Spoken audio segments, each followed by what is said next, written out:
सांगली शहरामध्ये विजांच्या कडकडाटासह मुसळधार पावसाची हजेरी। अचानक आलेल्या पावसामुळे लोकांची तारांबळ, तर अनेक दिवसांपासून उकाड्याने हैराण झालेल्या सांगलीकरांना पावसामुळे दिलासा। नीलम गोरेंनी दिलेले साताऱ्याच्या एसपींच्या निलंबनाचे आदेश विधान परिषद सभापती राम शिंदे यांच्याकडनं रद्द। अधिकार कक्षेबाहेरचे ठरवत प्रकरणाची सखोल चौकशी करण्याचे राम शिंदेंचे आदेश।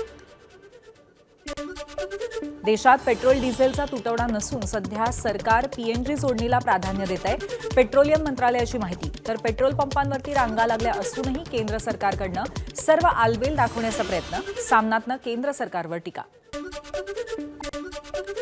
अमेरिका, इस्रायल आणि इराणच्या युद्धामुळे वर्धा जिल्ह्यामध्ये पेट्रोल टंचाईची झळ। कारंजा तालुक्यातील कन्नमवार गावातील पेट्रोल पंपावरती झळकले नो स्टॉकचे फलक। इराणच्या हल्ल्यामध्ये गेल्या 24 तासात 200हून अधिक इस्रायली नागरिक जखमी। इस्रायलच्या आरोग्य मंत्रालयाची माहिती। तर इराण, लेबनन आणि हिजबुल्ला या देशांमधील युद्धात आतापर्यंत 5045 लोक रुग्णालयात दाखल। इस्रायलमधील नेगेव शहराच्या औद्योगिक क्षेत्रामध्ये इराणचा हल्ला। डिमोना शहराजवळील रोटेम औद्योगिक क्षेत्र हे इराणचं लक्ष होतं। हल्ला केलेल्या भागामध्ये इस्रायलच्या अमोनिया प्रकल्पांचा समावेश असल्याची माहिती आहे। स्वामी अविमुक्तेश्वरानंद यांना अलाहाबाद उच्च न्यायालयाचा मोठा दिलासा। कथित लैंगिक छळ आणि पॉक्सो कायद्याअंतर्गत दाखल गुन्ह्यात अटकपूर्व जामीन मंजूर।